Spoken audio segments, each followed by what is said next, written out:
All right, there we go. Yeah, so context. It's something that we just dealt with in language arts in sort of a different format, or it's a little bit of a different concept. And we're going to switch and do something a little bit different that deals with context today. So we dealt with context clues in language arts, right? So thinking about how do you find the definition of a word by using everything else in the sentence. So that's one definition of context, right? So sort of like the parts of something written or spoken that immediately either precede or follow a word. And that can help clarify its meaning, right? That's what we talked about. If you don't know the definition of word, how is that word being used in a sentence? So that's one idea related to context. Another one, and we're going to encounter this more in social studies, is basically sort of the circumstances that form the setting for sort of an event, a statement, or an idea. And that context will help you fully understand what you're reading, the event, whatever's happening. So it comes up a lot in particularly politics, and sometimes like in journalism, things like that. So you'll hear, like a politician or celebrity talk about, they stated something, and you're like, well, that was taken out of context. And particularly like during campaigns. So like presidential campaigns, or, we have this like senatorial race in Ohio right now. If somebody says something, the opposing side will snip what they from, this senator or presidential candidate, whoever it was, stating something, and they'll run this attack ad, right? Not that long ago, before the Republican primary, there was a whole hullabaloo with Josh Mandel and Mike Gibbons, and they squared off in this town hall meeting and everything. And Mike Gibbons had made the comment that Mandel did not have any experience in the private sector. Right, that was his exact statement. And Mandel starts making all of these attack ads, and the people that support him, that Mike Gibbons attacked him for not having any experience, and he's a former Marine and all this, blah blah blah blah blah. Not that I care for either of them or anything like that, but that was sort of an example of context, right? He didn't say that Mandel didn't have any experience. He was saying that he didn't have experience in the private sector, like running a private business or working in a business. Most of his experiences come from public service and things like that.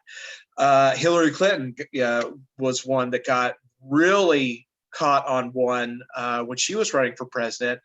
She said that we're talking about moving away from fossil fuels and not using coal and gas and things like that, which comes up a lot. And she made a statement about we are going to put a lot of coal miners out of work.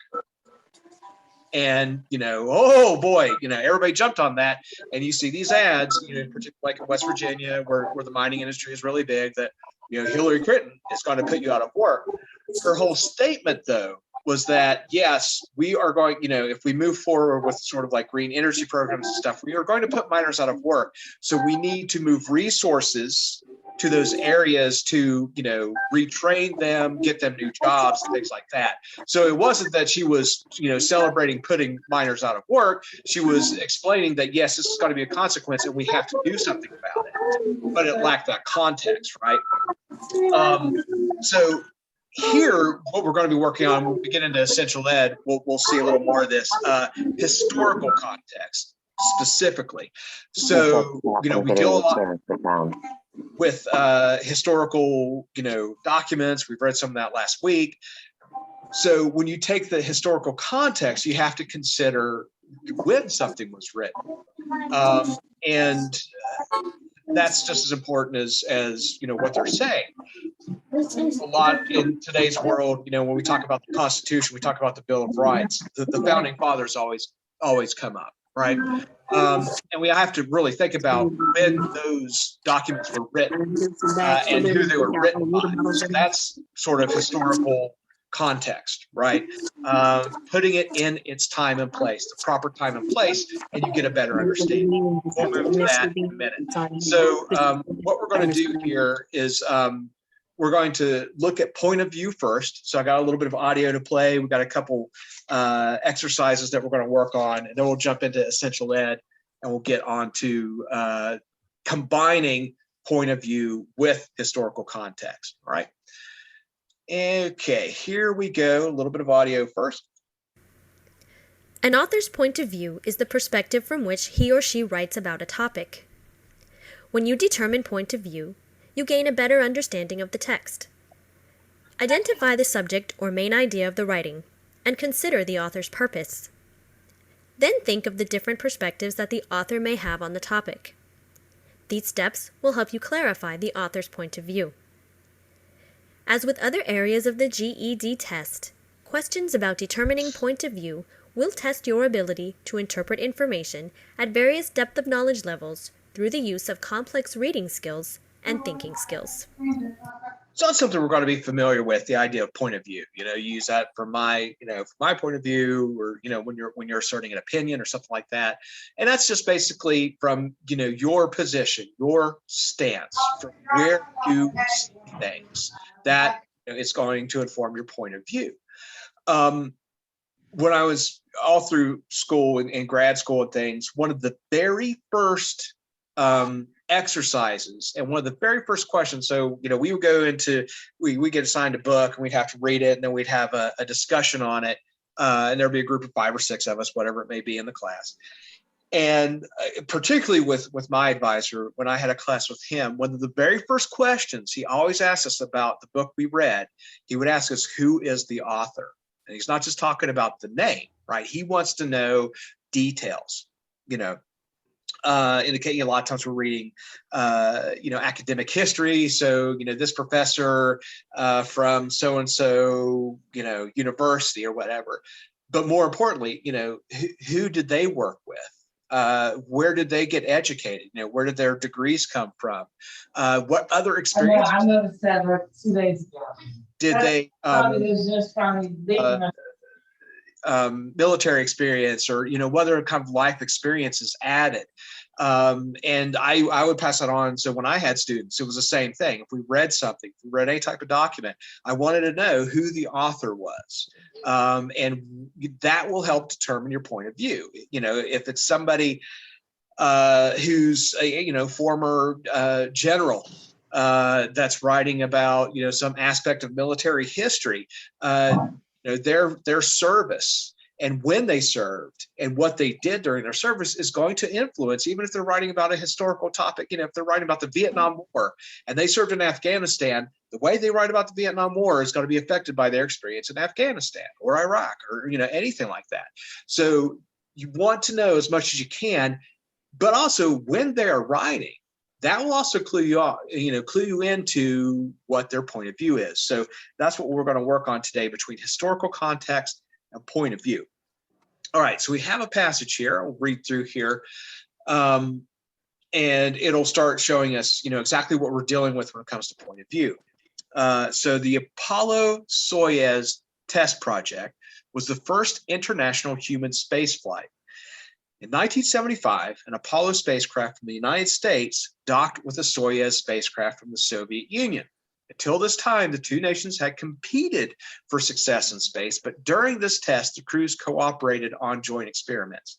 This milestone in space exploration marked the beginning of many international partnerships in space. So more context for you guys that'll help you here, right? So 1975, we're embroiled in the Cold War with the Soviet Union. And we were basically the two great superpowers of that day, and it was an ideological battle, between communist, Soviet Union and sort of the West, being the United States majority and our allies, and our ideas about government and everything else. And one of the big competitions to show our progress was in the space program. I'm sure you've heard of like the space race.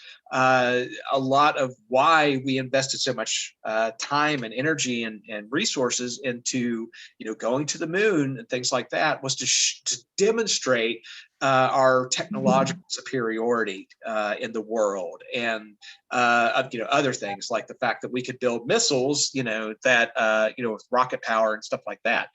But by 1975, we in that little time frame, our relationship with the Soviet Union had improved, and we started working with them on certain projects. So in this case, we're talking about this Apollo-Soyuz mission where we docked in space with the Russian or Soviet, I should say. I mean, it's mostly Russia, but of course they had other Soviet states were involved in that at that time.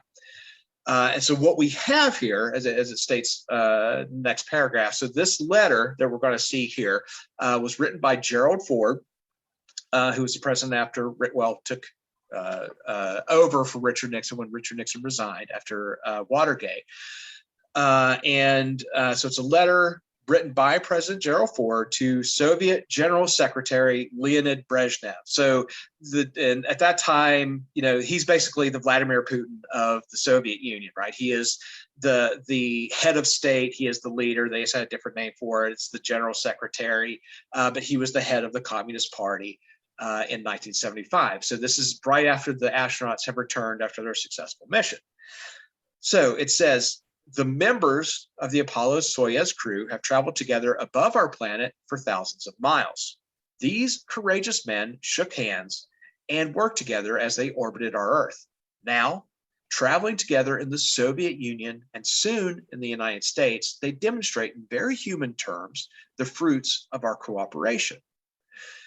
I am confident you will agree that we should not rest content with these important achievements, but should continue working together to widen man's horizons and knowledge in space and to ensure peace and better understanding among nations on Earth. Once again, my greetings and sincere best wishes for the continued development of mutually beneficial cooperation and good relations between our two countries. In our text box up here, pointing at the first paragraph. So it says, as you read a passage, right, you consider the author's purpose for writing and think about how that purpose relates to his or her point of view. There's several different types of purposes for writing. We're going to get that in a little bit here in our essential ed lesson. But think about, okay, I mentioned this last week, active reading. Right? You want to ask yourself, what is the purpose? What does this dude trying to tell us? Why is he, taking this time to say anything, right? Or write anything? Secondly, next it says, to help determine an author's point of view, look for statements or passages that express opinions, right?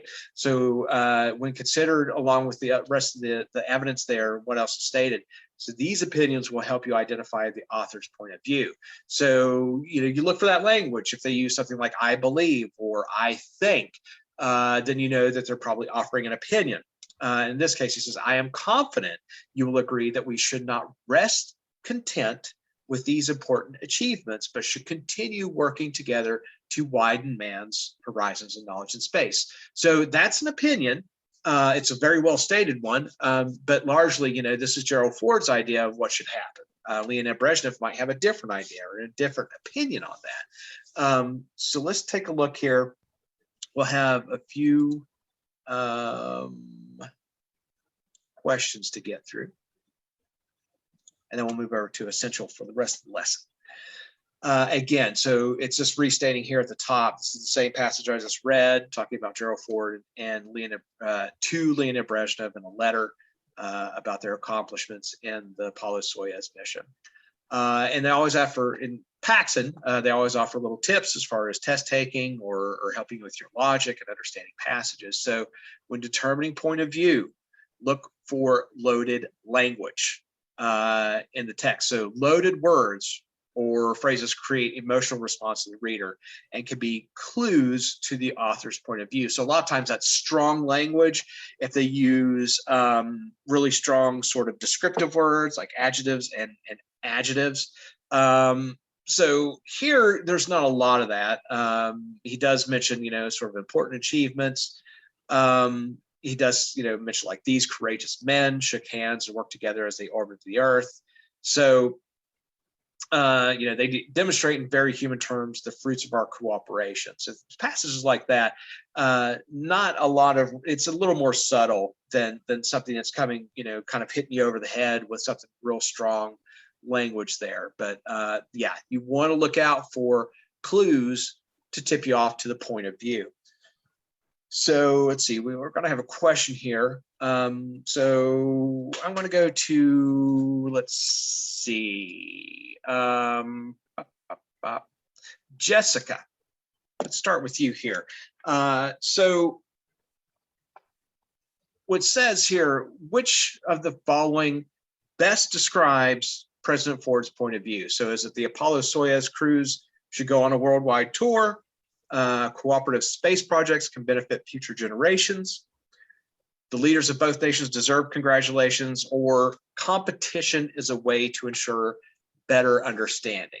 What is Ford's overall point of view here?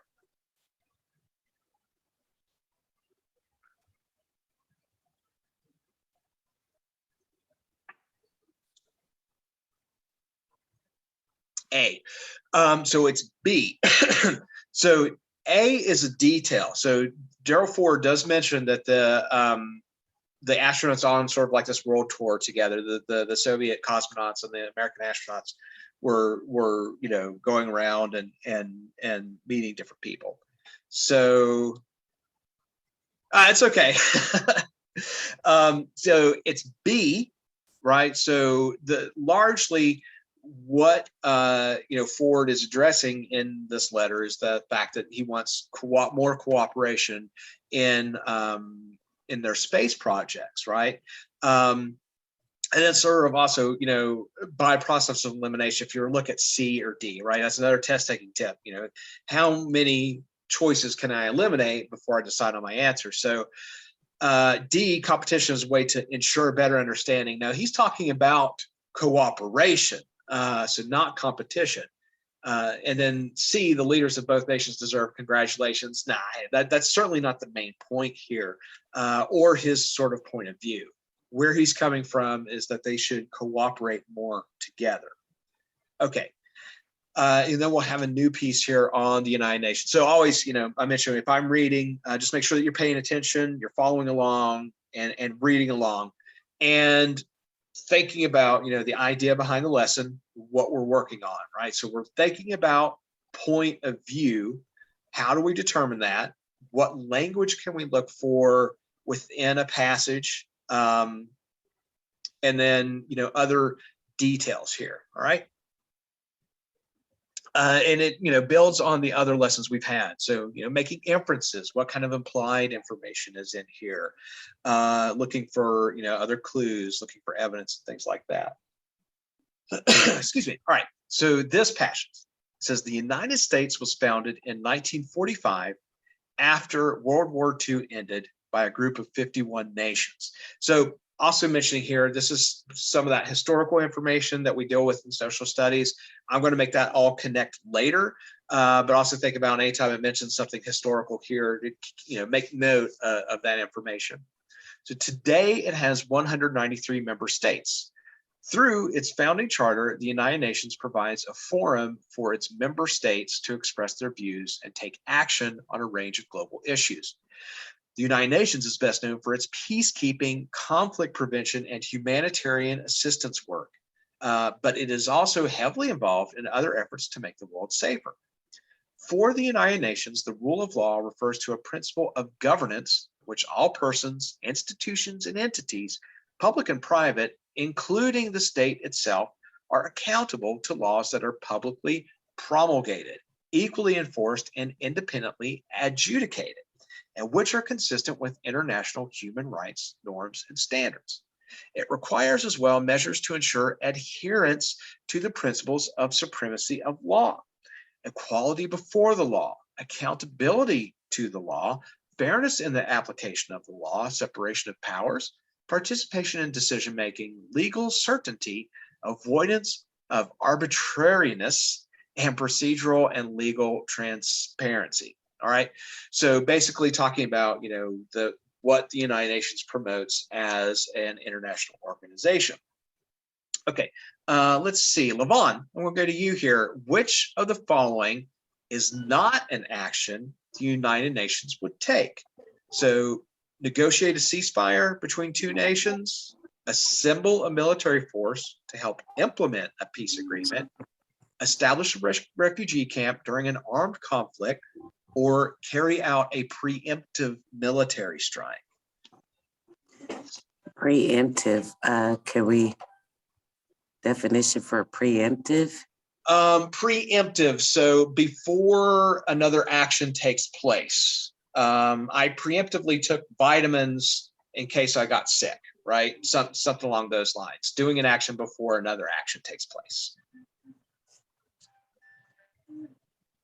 So preemptive in this case would be like before the start of a war.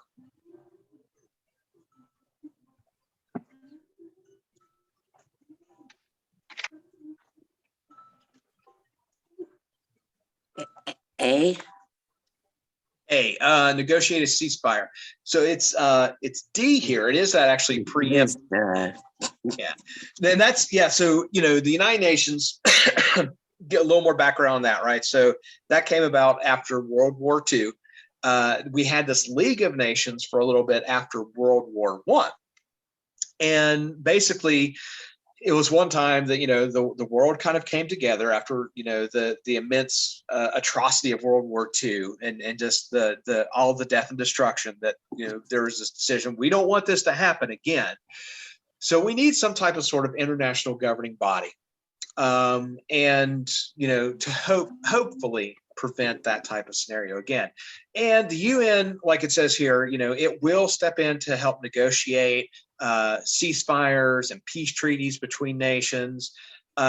It does have what they call a peacekeeping force. So in certain situations, if there's some type of internal turmoil or something like that, they may call out, and they're just there for peacekeeping, right? They don't start wars, and they don't end them, which kind of comes along with that pre-military or preemptive military strike, right? They're not going to go in and start dropping bombs on Russia because they invaded Ukraine. Not their job.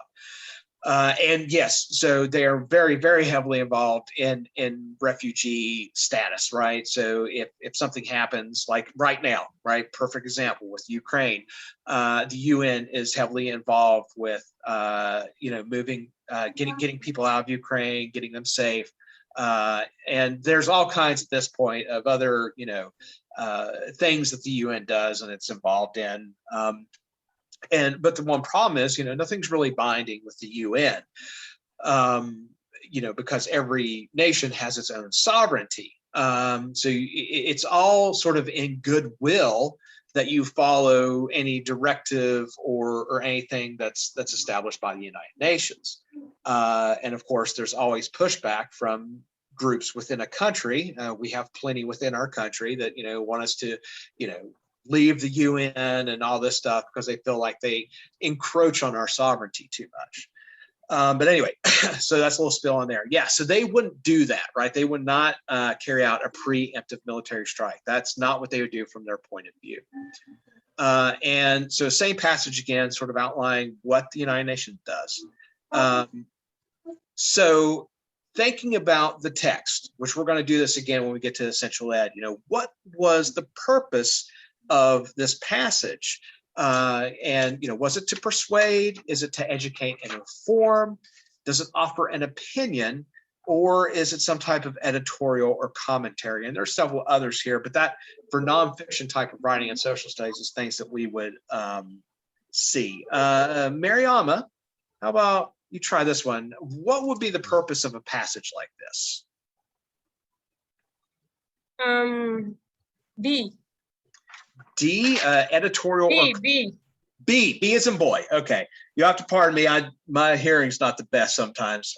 B is in boy. Yes, right. This is to educate and inform. Right. There's not really an opinion stated here.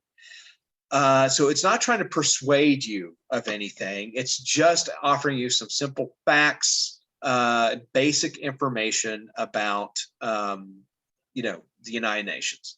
Basically, C and A probably connected there. If somebody's offering opinion, if it's an editorial, they might just be offering it, not necessarily to persuade you. But a lot of times when somebody is offering an opinion, it's also to persuade you.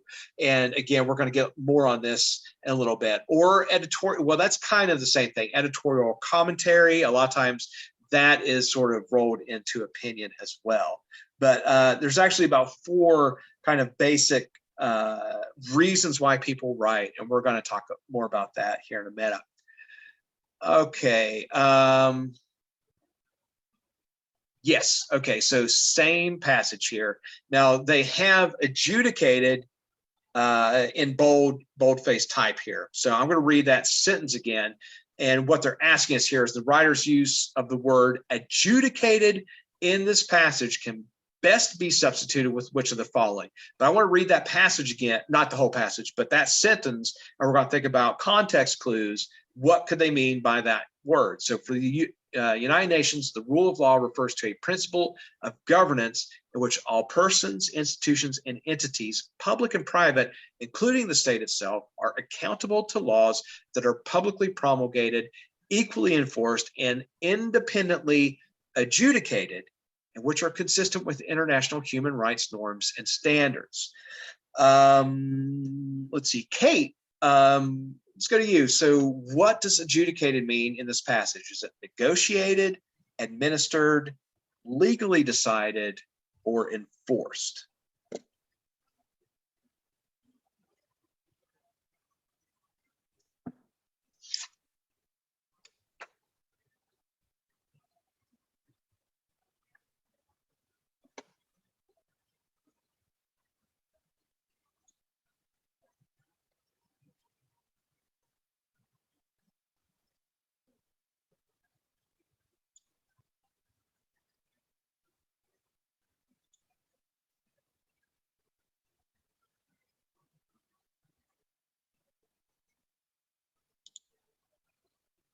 C, legally decided. Absolutely. Yep. Right. That's typically, if you see the word adjudicated, right, you see the another clue beyond a context clue, right? We're talking about laws here in the sentence, right, in that passage. So probably something to deal with in a legal sense, right? And the root that we're looking for there, J-U-D, right? So we have that judge. That's basically part of that root there. We've talked about sort of how you changed and everything, but judge is the root word in adjudicated. So we're talking about legally deciding, right? We're talking about making a decision here. So yeah, good job. That is legally decided. Okay, we'll have one more here. We'll hop over, and we got a new passage too. So this one is from John Kerry for president. Remember, I always talked about reading the title. Should clue you into obviously what the topic is, and in this case, probably going to give you a good head start on what their point of view is. So from this is going to be from the editorial page, most likely in the New York Times. This goes back to October of 2004. When John Kerry was running for president, and this states John Kerry for president. So we already get a good clue as to what this is going to be about. So here we go.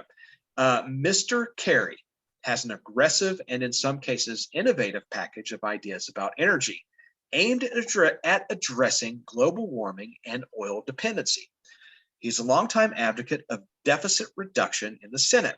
He worked with John McCain in restoring relations between the United States and Vietnam and led investigations of the way the international financial system has been gamed to permit the laundering of drug and terror money. He has always understood that America's appropriate role in world affairs is as leader of a willing community of nations, not in my way or the highway domination. We look back on the past 4 years with hearts nearly breaking, both for the lives unnecessarily lost and for the opportunities so casually wasted.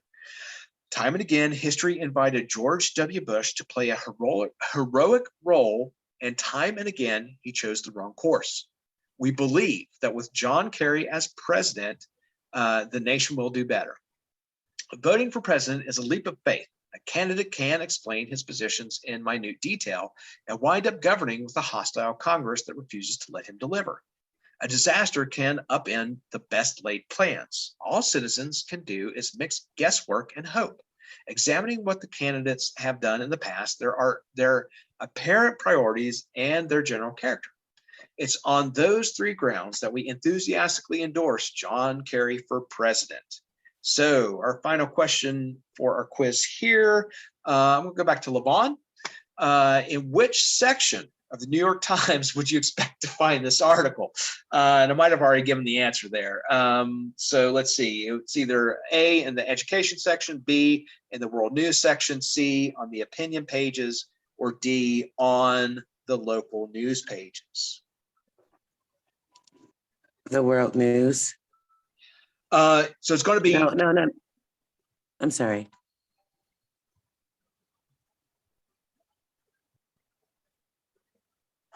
The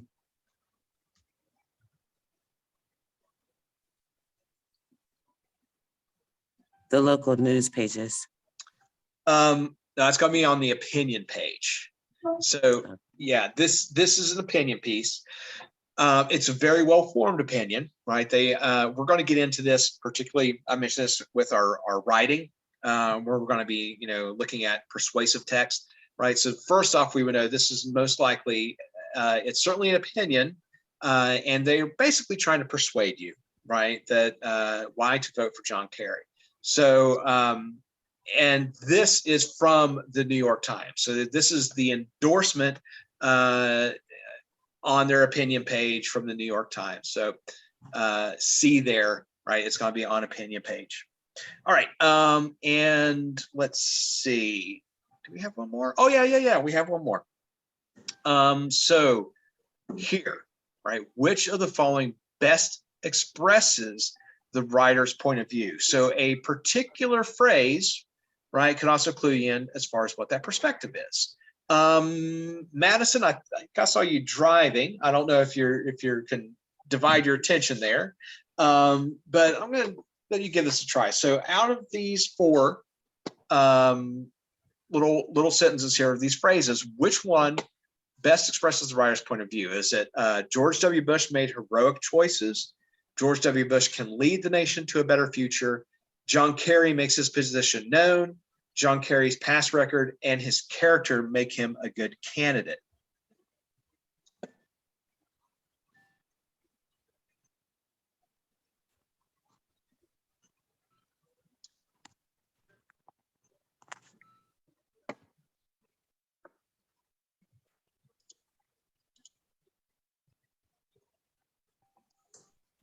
Is it D?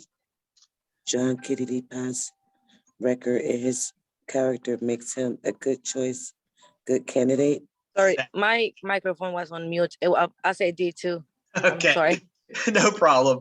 Yeah, I'm talking and I say it's D. muted. Yeah, no, that's fine. Yeah, so D is in dog there, right? So that's the best statement there from this particular writer's point of view.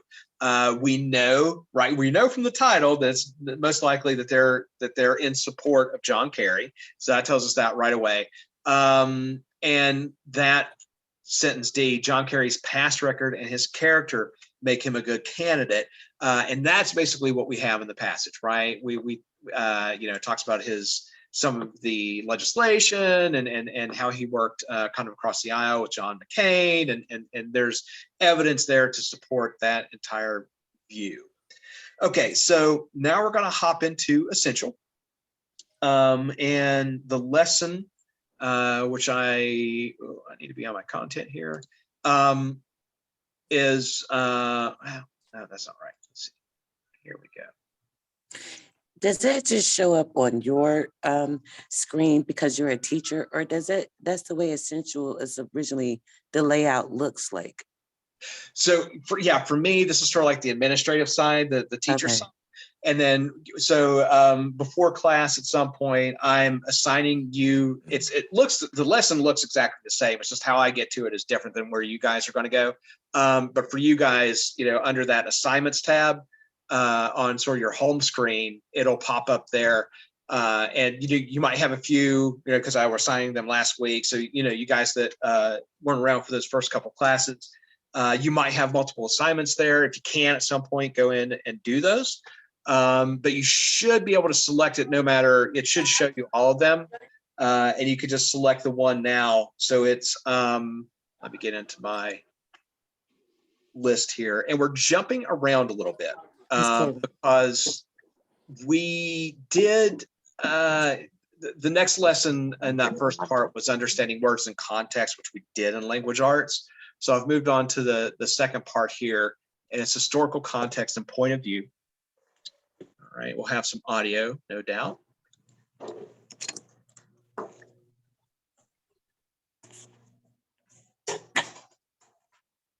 Welcome to the lesson on historical context and point of view.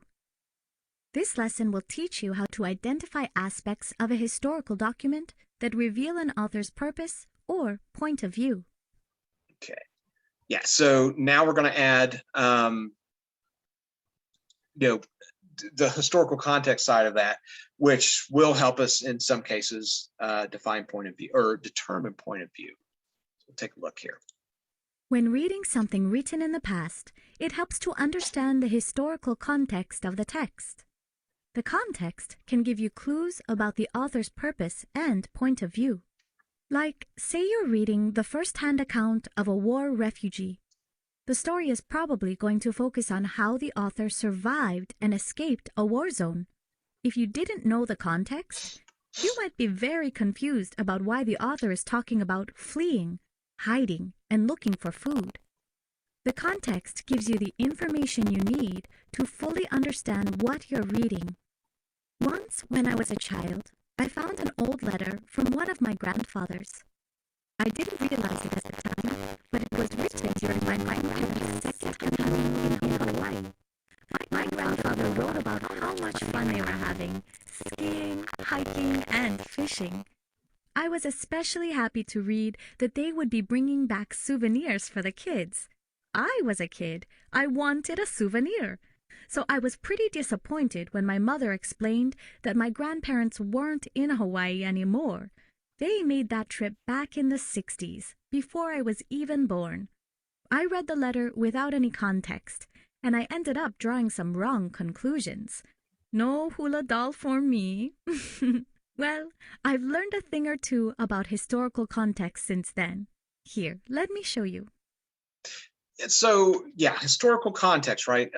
Just like when I was talking about before, putting it in its proper, the events and the scenarios and the situations that are happening around that idea.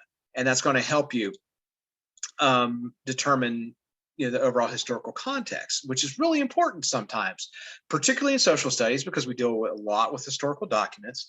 And context, historical context changes. So, for example, there was a time and place when medical doctors would endorse like Camel cigarettes or Pall Mall cigarettes, and you'd see these ads like 8 out of 10 doctors smoke Pall Mall cigarettes or something crazy like that. When my wife, when my mother-in-law was pregnant with my wife, the doctor told her that she should smoke to settle her stomach when she was having morning sickness, right? Now, if you saw something that said something like that now, you would want to put that in historical context, because then the next 20 years, we discovered how harmful, smoking was to a baby or, an infant and everybody else. Historical context is also, I mentioned like when it comes to the Constitution, when it comes to our Bill of Rights, when it comes to governing, there's lots of Americans that want to point to the founding fathers. All the men, Thomas Jefferson, John Adams, James Monroe, James Madison, all these guys that were central architects of, laying the framework of our Constitution, our government, and what they meant when they wrote the Constitution, when they wrote the Bill of Rights. And that is important. We should take that into account. However, there's also the simple fact that historical context that we're dealing with, a number of which were slave owners. They were incredibly rich and the elite of their time. We were threatened by Britain. That was our biggest threat to our independence and our autonomy. So much of what is in the Bill of Rights is focused around what they thought as the slights that we received as British colonists. And then there's the other fact that if you brought Thomas Jefferson or George Washington or John Adams to the 21st century and they saw a commercial airliner fly overhead, a Boeing 747 flew over their head, they'd probably have a heart attack. They wouldn't understand that you could hit a button on your phone, which is something else that would just blow their mind, and communicate with millions of people. That would be beyond them. They did not live through those things. They didn't see world wars where millions of people died, and hunger and strife and all of these things. So it's silly and it's sort of naive for people to harp on what the founding fathers meant when there's no doubt that they would modify the things that they wrote, what they believed in the 21st century. So that's the context. Other times we have to look at that context, and I just want to mention, we'll read some things that's going to be really uncomfortable, particularly when we talk about slavery. The way they talk about slaves sometimes, and basically look at them as objects and not people. And I just want to let you know, when we run into situations like that, I'm not oblivious to the way things sound in these passages, and that's another part of historical context is when you read something, you have to consider the day and age that it was written, and the type of terms that they use and how they discuss, things like slavery or other ideas and people. So let's keep going here. Next, okay. Historical context has everything to do with where and when you live. You, for example, have the historical context of someone living in the early 21st century. So you live in a world of mass media. You can text a friend on your cell phone, watch news on your computer, or Google something on the internet. That's your historical context. Mine too. But what if we'd been born in the United States just after the American Revolution? Our experience would be very different, wouldn't it? You wouldn't have a phone, and you definitely wouldn't have a cell phone. If you wanted to talk to someone, you'd have to speak to them in person. If you wanted to know what was going on in the world, you'd have to read a newspaper. Some kinds of historical contexts affect everyone in a large region. Other contexts are specific to people belonging to certain groups or living in certain areas. Think about the United States back in the 1960s. Some Americans went to fight in the Vietnam War. Other Americans stayed home and protested the war. Many Americans marched in support of the civil rights movement. Other Americans demanded segregation in schools. Each American was shaped by different contexts, regional, economic, racial. But every American felt the assassination of Martin Luther King Jr., and every American felt the loss of President Kennedy. As you read a historical text, avoid judging the author based on modern ideas. They didn't have hindsight like you and me. Instead, try to see the author's world through the author's eyes. Look for big historical events that may have influenced the author's writing. Also, look for contexts that are more specific to the author. The more you know about the author's world, the better you'll understand their words. So let's see if you've got this. See if you can identify a historical context. Yeah, so sure, you probably heard the phrase "walk a mile in somebody's shoes." That's kind of what they're applying here, right, or implying. You want to put yourself in that situation. Think about why somebody in the 1960s, depending on the time frame. That's sort of adding with our previous passage when we talk about Gerald Ford and the Apollo-Soyuz mission. That extra information really helps because it's great that there might be this international cooperation with space programs, but adding the context that we were in the midst of this ideological war with the Soviet Union that actually, rolled over into these proxy wars like Vietnam and the Russo-Afghanistan war. That adds to the context. So for Gerald Ford to come out and say things in sort of this, talking about cooperation, what's on the line there for them, that it's not just, all lollipops and rainbows, right? That there's real weight to why he is discussing this in those terms. All right, we'll keep going here. Which of the following best describes the historical context of this speech? Okay, so we got a passage here, and thinking about historical context, we'll come back to the choices we have. We'll take a look at our passage. And so excerpt from the meeting of July 4th for the Negro, Frederick Douglass. So thinking about when this was written, who it was written by, right, to add historical context. The speech was given at an Independence Day celebration in Rochester, New York on July 5th, 1852. So 9 years before the start of the American Civil War. And if you're familiar with Frederick Douglass, he was a former slave that became an activist, an abolitionist, friend of Abraham Lincoln during his presidency.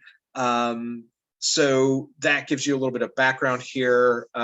So at this point, 1852, there's a widespread discussion of ending slavery, right? And we have pushback largely from the southern states that make the most use of slave labor and they're largely, agrarian, agricultural states.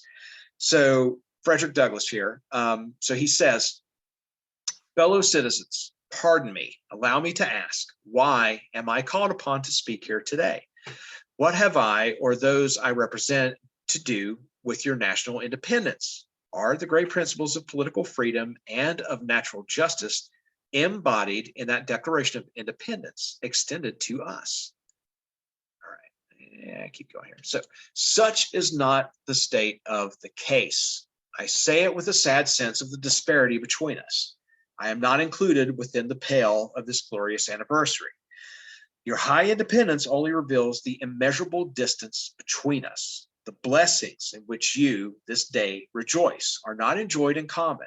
The rich inheritance of justice, liberty, prosperity, and independence bequeathed by your fathers is shared by you, not by me. The sunlight that brought light and healing to you has brought stripes and death to me. This 4th July is yours, not mine. You may rejoice, I must mourn. To drag a man in fetters into the grand illuminated temple of liberty and call upon him to join you in joyous anthems were inhuman mockery and sacrilegious irony. Do you mean, citizens, to mock me by asking me to speak today? Fellow citizens, above your national tumultuous joy, I hear the mournful wail of millions, whose chains, heavy and grievous yesterday, are today rendered more intolerable by the jubilee shouts that reach them. My subject, then, fellow citizens, is American slavery. I shall see this day and its popular characteristics from the slave's point of view. Standing there, identified with the American bondman, making his wrongs mine, I do not hesitate to declare with all my soul that the character and conduct of this nation never looked blacker to me than on this 4th of July. Whether we turn to the declarations of the past or to the professions of the present, the conduct of the nation seems equally hideous and revolting. America is false to the past, false to the present, and solemnly binds herself to be false to the future. Standing with God and the crushed and bleeding slave, on this occasion I will, in the name of humanity which is outraged, in the name of liberty which is fettered, in the name of the Constitution and the Bible which are disregarded and trampled upon, dare to call in question and to denounce with all the emphasis I can command everything that serves to perpetuate slavery, the great sin and shame of America. But I fancy I hear someone of my audience say, it is just in this circumstance that you and your brother abolitionists fail to make a favorable impression on the public mind. Would you argue more and denounce less? Would you persuade more and rebuke less? Your cause would be much more likely to succeed. But I submit, where all is plain, there is nothing to be argued. What point in the anti-slavery creed would you have me argue? Must I undertake to prove that the slave is a man? That point is conceded already. Nobody doubts it. The slaveholders themselves acknowledge it in the enactment of laws for their government. They acknowledge it when they punish disobedience on the part of the slave. There are 72 crimes in the state of Virginia, which if committed by a black man, no matter how ignorant he be, subject him to the punishment of death, while only 2 of the same crimes will subject a white man to the like punishment. What is this but the acknowledgement that the slave is a moral, intellectual, and responsible being? The manhood of the slave is conceded. It is admitted in the fact that Southern statute books are covered with enactments forbidding, under severe fines and penalties, the teaching of the slave to read or to write. When you can point to any such laws in reference to the beasts of the field, then I may consent to argue the manhood of the slave. Would you have me argue that man is entitled to liberty, that he is the rightful owner of his own body? You have already declared it. Must I argue the wrongfulness of slavery? To do so would be to make myself ridiculous and to offer an insult to your understanding. There is not a man beneath the canopy of heaven that does not know that slavery is wrong for him. What to the American slave is your 4th of July? I answer, a day that reveals to him more than all other days in the year the gross injustice and cruelty to which he is the constant victim. And they usually have, where the source that came from, like just at the top is Frederick Douglass, and you could access the whole speech there with that link. So usually we'll have some type of information there as far as citation, right, like an official source listing there. All right, so from Frederick Douglass, and now to our first question here. So, which of the following best describes the historical context of the speech? And I'm going to go to Jessica. So what helps us here with historical context? Which one of these best describes it?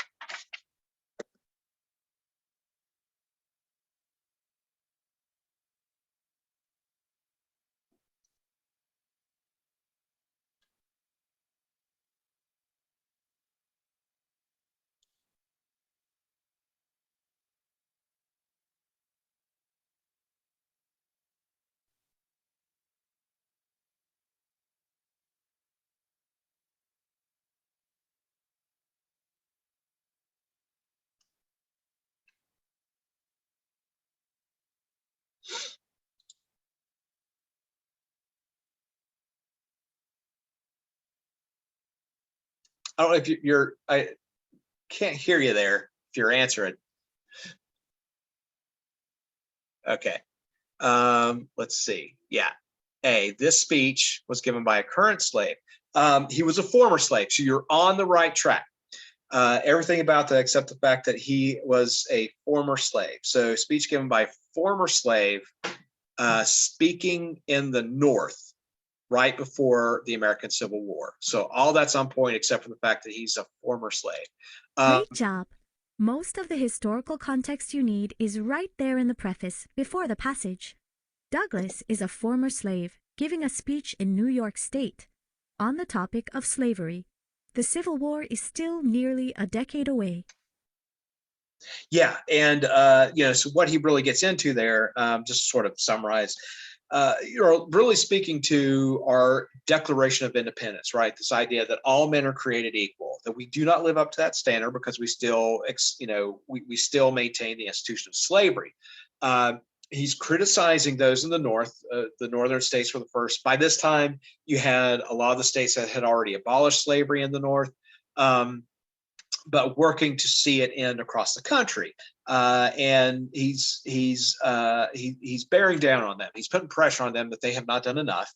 And then, of course, as far as historical point of view, as a former slave, he knows, better than anyone the horrors of that, and the evils of that. And then he goes on, as far as like, there was always this sort of back and forth between dehumanizing, and I might have mentioned that a little bit last week, as far as like, if you can dehumanize a group of people or an individual, basically, turn them into an animal, take away their humanity, it's a lot easier to do anything you want with them. And that's, you see through history attempts to do that when you take away people's humanity. The Holocaust, for example, in the 30s through the 40s, you see that a lot. So, but he's also he's giving you evidence where that Southerners, slaveholders, have determined that these people have their humanity. They are human. Talking about, you can't teach them to read or write. Obviously, that is something that you're going to do with another human being. That they're subject to the law, right? That there's all these laws where a slave would be put to death for punishment. That's also something that you would not do to an animal. We have established these are people, and there is no way around it. So that's just a couple points to be made in his speech there. All right, let's keep going here. Once I know an author's historical context, the next step is to look at how that context has impacted the author's purpose and point of view. The author's purpose, you may remember, is the reason they're writing.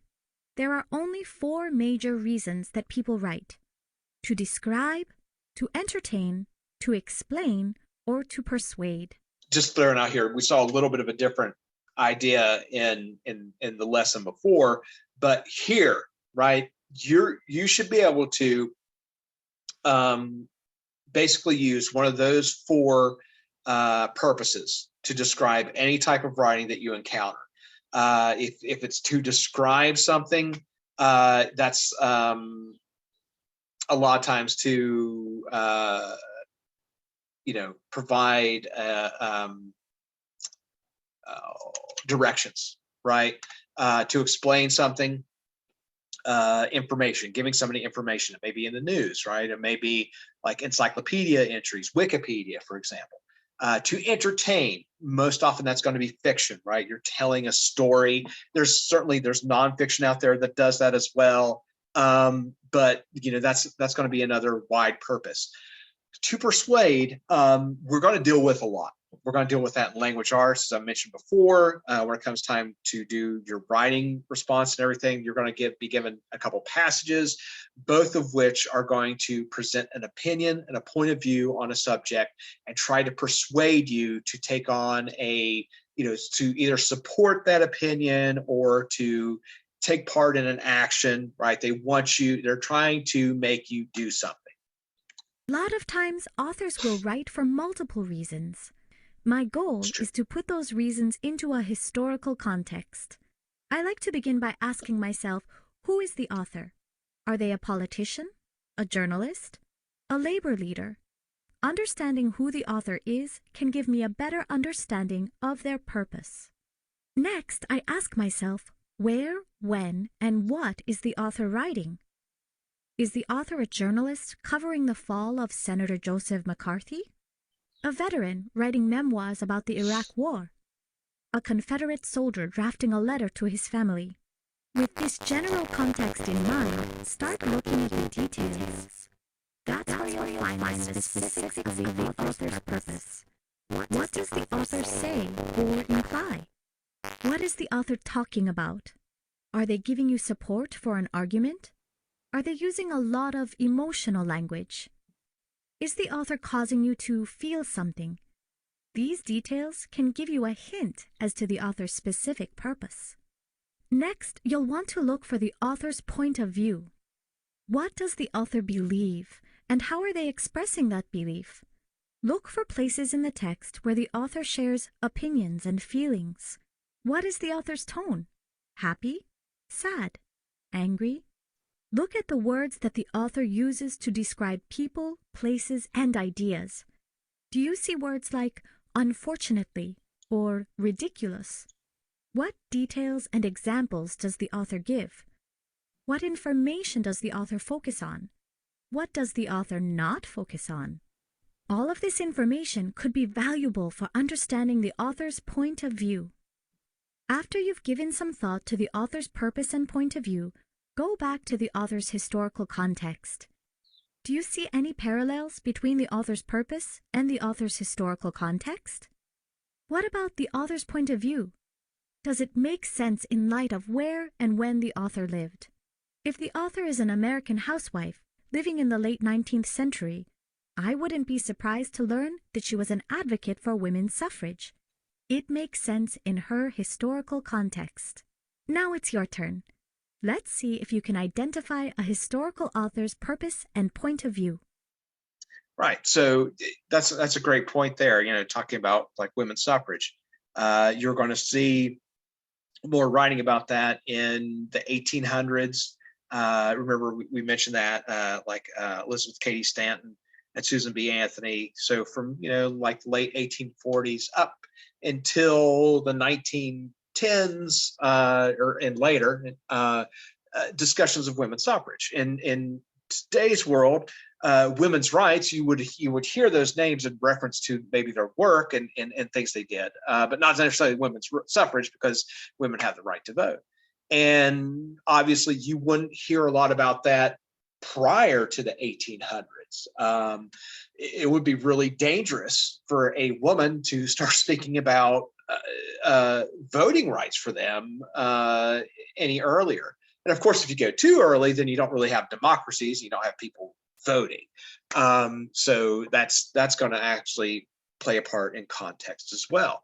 Same thing, like anti-war movements. You're going to see that much more in the 1960s than in the 1950s. You don't see that, particularly around the Vietnam War. So that's adding that historical context.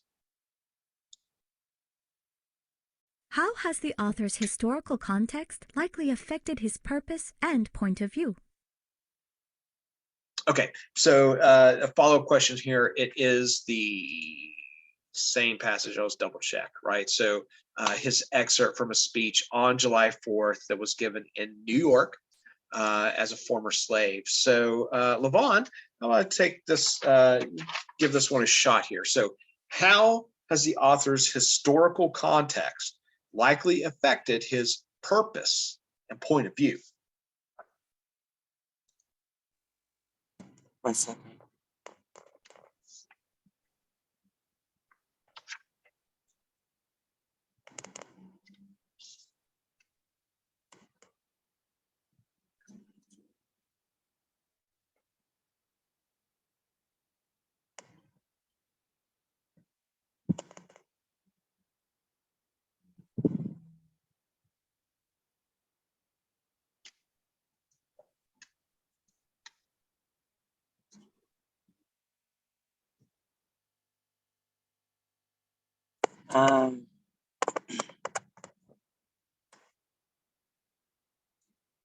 Douglas' context as a former slave has driven him to condemn his faithless Northern allies. Close. So it's going to be to denounce slavery's continued acceptance. So he does mention in that speech, right? He speaks critically about Northern abolitionists, right, and their failure to do this. But his overall sort of larger idea there, right, is to denounce the fact that in 1852 that we still have men and women in bonds, right? That we're still, this is an institution in the United States. Also, at this point, it's going the way of the dinosaur in the rest of the world. We're one of the last countries. The United States is one of the last countries to abolish slavery. By this time, Britain, France, all these other colonial powers have gotten rid of it. So that's some more context there. Great job. That's right. Douglass says that slavery has brought stripes and death to me. He has first-hand experience of what it means to not only be a slave, but also to have slaves for friends and loved ones. This clearly compelled him to denounce the continued acceptance of slavery. As is to be expected, right? A former slave is probably not going to be like, "Hey, that was great. We should keep this around." And just when he says has brought stripes and death to me. So the stripes talking about being beat, right, being whipped, and the scars that's going to leave, and of course the death that you're going to witness is that. Of course, the life expectancy of a slave in captivity is pretty dismal. All right, so I think we might be at the end of our audio and lesson, and we'll have our quiz to follow. Very good work on those exercises. Now it's time to do some practice. You can show what you've learned and maybe learn even more. I have 8 questions that you can answer, but I think if you can answer the first 3 correct, it shows you really understand. Then you can go on to the next lesson. Or if you get some wrong, that's okay. You'll just go on to the next questions. If you have any trouble, use the review buttons to improve your learning. Done with her. So if you guys want to go ahead and take a look at your practice questions right now, we'll give you guys about 10 minutes to work on that. If you don't finish, don't worry, you can save out of that and get back to it. Or if you already completed, you can go ahead and shut that down. You're good to go. But as I mentioned before, I don't want to give you guys a lot of homework. So I want to give you guys an opportunity to at least work on it some in class. If you don't complete it, that's fine as well. You could work on that later. And also, if you have any questions about it, just let me know. You can put something in the chat or say, "Hey, Matt."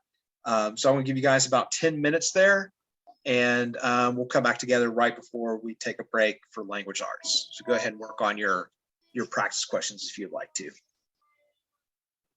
I'm going to pause. Hey, Mr. Matt, I don't have the. All right, I'm just going to jump back on here real quick. And first off, ask you guys got any questions about the lesson today? Historical context or point of view? Anything need clarifying? Guys kind of get that idea, right? Just like Rachel does, I will be posting the video, obviously, on Google Classroom, and basically a summary of the lesson, some key terms, if there's like important people, or when it comes to the historical side of it, like with Frederick Douglass, I'll put up like just a short bio or some information about him, or an event, or like the UN, I'll have some stuff on there about that. But just sort of summarizing and discussing a little bit about what we did in class, and anything else relevant. Especially with language arts, like if there's information stuff, I'll post it there as well. So just to cap this off here before we take a little break and go to language arts, I am really big on active reading. If you want to know something, if you want to read something and understand it, right? This is where you start. You need to ask things about who wrote it for just to start with. If you get a feeling for that person, sometimes it'll be easier than others, right? If you're taking your test, you're going to have to rely on what they're writing. If you're reading something out of class, or during a lesson, we can add information to that, just like with Frederick Douglass or Gerald Ford or somebody like that. The more you know about a person, easier it's going to be to understand their point of view. And on top of that, with point of view, with historical context, you look for those sort of signal words. Do they use strong language to explain something? And that'll tip you off as far as their opinion about something. If Elon Musk is talking about, how much he hates, fossil fuels, we know why, because he owns an electric car company, right? So, and then historical context comes into play as that as well. Think about when something was written. If it's not written in, the last 10 or so years, in the first part of the 21st century, that's going to influence the way people think about any given subject. So let's go ahead and take about a 10-minute break.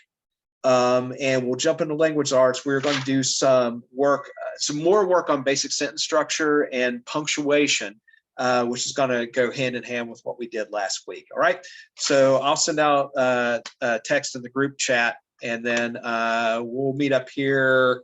We'll go ahead and say like 1:47 or so. And that's kind of an odd time, but I will see you guys then in language arts. All right. All right then. Bye-bye.